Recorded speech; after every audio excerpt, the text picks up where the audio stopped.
Flurry build is a very fun build to use. It feels amazing to be out there just dashing and bashing and freezing enemies that ultimately are going to be exploding on you, with you, by your attacks. What is up, you damn gorgeous and beautiful gamers? So welcome back to Role-Playing Games. This is Mariel Corner in the internet where I like to discuss about RPGs and like the contents. A like on the video is super appreciated, and also you today you're a gorgeous and beautiful person. You are indeed a gorgeous and beautiful person. Let's get right into it.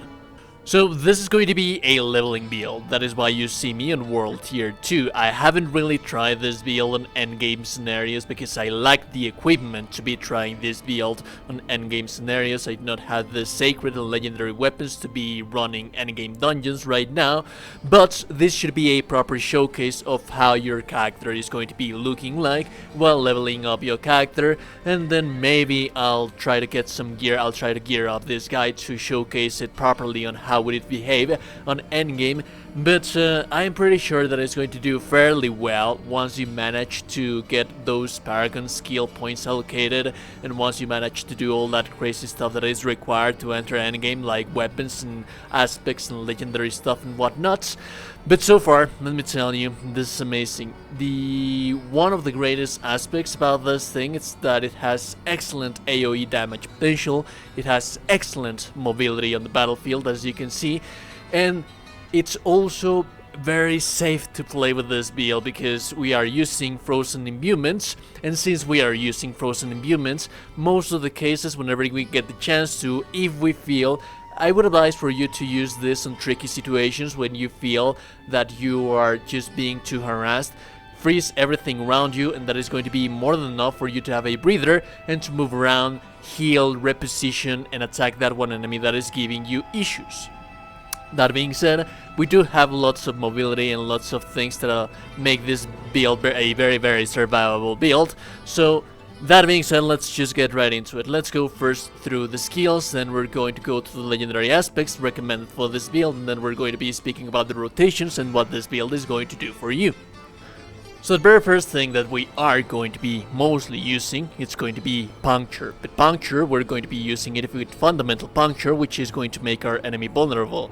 And then we're going to max out Flurry as soon as possible. Flurry, what it's going to do is that if you max out the improved Flurry, it's going to make everything around you vulnerable. So basically, kind of the rotation bit of it, but it's just going to be a synergy. Then we're going to be taking Siphoning Strikes to heal us for every time that we deal critical damage and close damage reduction as well. But do remember that passive skills you are only going to be taking to unlock the next nodes, and also you're only going to be taking them as soon as you have the skeleton of the build, which are going to be the basic skill abilities. Then we have Shadow Step and Dash. We're not going to have that much basic skills to regain energy, so these guys, both to provide mobility to the build, it's also going to give us energy back with a passive, very important passive that we'll be seeing later on. And then we have Weapon Mastery. Regardless of you using daggers or swords, this is just going to be increased damage up until on those enemies. I forgot to mention, it is not necessary to improve to the maximum the Shadow Step nor the Dash. It's just we're going to be swapping them, and we're mainly going to be using them for repositioning and to gain energy back. Then we're going to have one rank of concealment, and with one rank of concealment we're going to have countering stealth, which is going to ensure that one of our critical strikes is just going to be a critical strike. As soon as you get the chance, you're going to get Mending Obscurity, which is going to heal you as long as you are concealed. So if you find yourself in a tricky situation that you need a breather, then by all means use concealment, reposition, try to use that and try to find that enemy that is giving you issues, and then you're going to be using your Mending Obscurity for that. And then we're going to be using, as of ultimates, we're not going to be using any kind of ultimates really. What we are going to be using after that point, remember to be taking all of these passives that I am showing you to unlock the next nodes at the end. We're going to be speaking about the passives that we're actually going to be actively using on the build. We're also going to be using Cold Imbuements. Cold Imbuements, we're going to have the lucky blended cold imbuement, which cold imbued skills have up to 20% chance to instantly freeze enemies for 3 seconds, and that comes with critical strikes. And we're mostly going to be using this skill right after that we get out of concealment. That is why we have the critical chance with concealment. We do not have the vulnerable concealments because we already have the vulnerable with the combo right here. Talk about that later on the rotation section of the video. Then it is very important that you take the impetus, which after moving 15 meters, your next attack deals 21% more damage. Again, mobility. We also have adrenaline rush. This is going to be our bread and butter when we run out of energy, when we cannot spam any more of our flurry.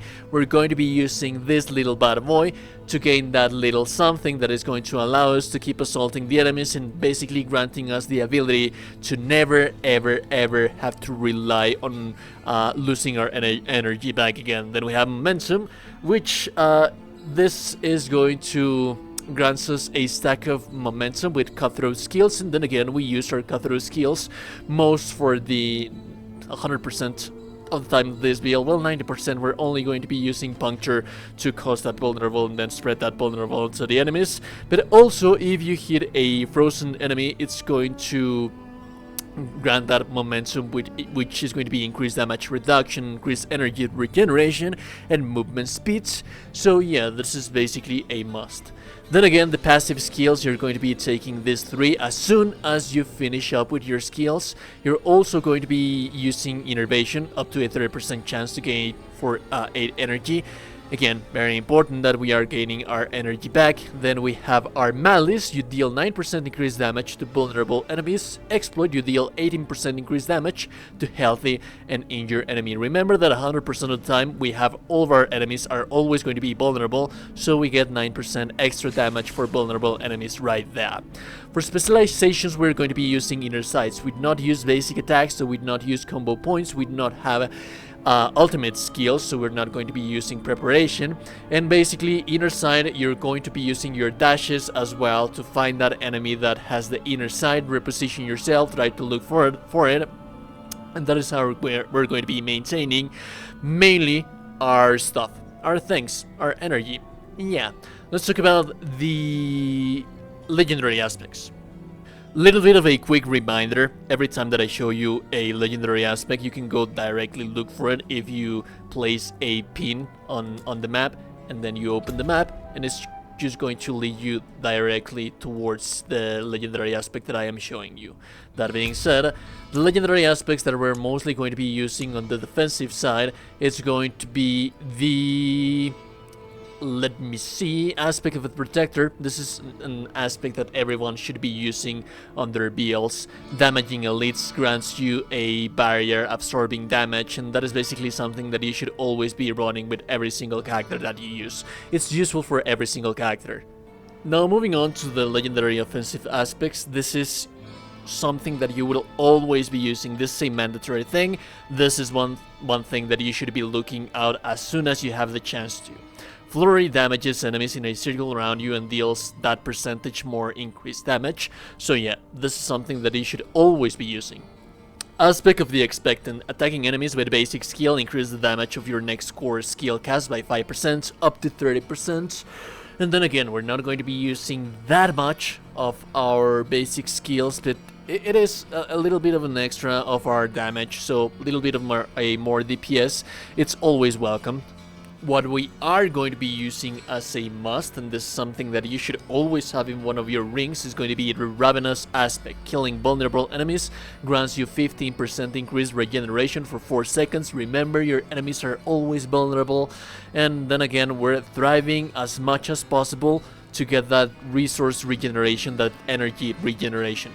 Both of these are very useful. Wind Striker aspect. Critical strikes grant you 8% movement speeds for 1 second up to 6 seconds, and do remember that as much as we move, we're going to increase our damage, and we're also going to increase our energy regeneration, so it is very useful to have that one, as well as the Ghost Walker aspect, which while unstoppable and for 4 seconds after you gain 10% increased movement speed, can move freely through enemies, although this is something that you should be using as a synergy with the eluding aspect becoming injured while crowd control grants you unstoppable for 4 seconds, this effect has a 40% cooldown. So basically these guys are going to be working in that little synergy that you have right there. So now let's talk about the rotations that we're going to be using with this build.